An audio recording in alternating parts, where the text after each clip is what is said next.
وبرز صلى الله عليه وسلم واضعا يديه على الأرض رافعا رأسه إلى السماء العليا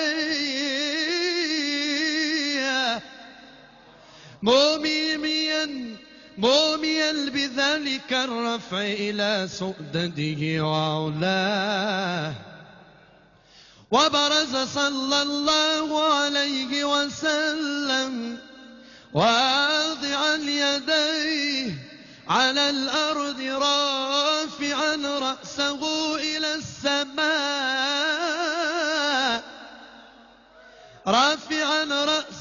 إلى السماء العلية موميا بذلك الرفع إلى سؤدده وعلاه، ومشيرا إلى رفعة قدره على سائر البرية، وأنه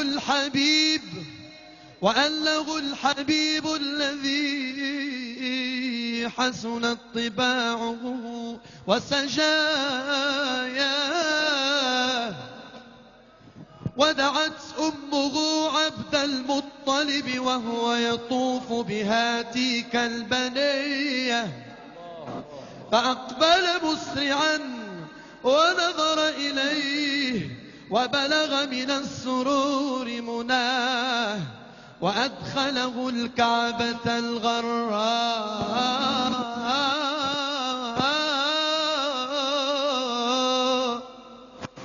وقام يدعو بخلوص النية ويشكر الله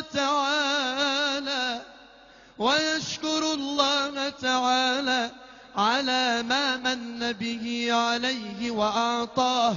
وولد صلى الله عليه وسلم نظيفا مختونا،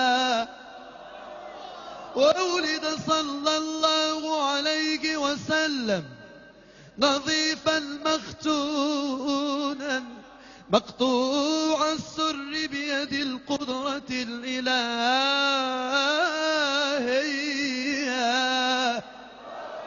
طيبا دهينا مكحولا بكحل العناية عيناه. وقيل ختنه جده بعد 7 ليال سوية، وأولم وأطعم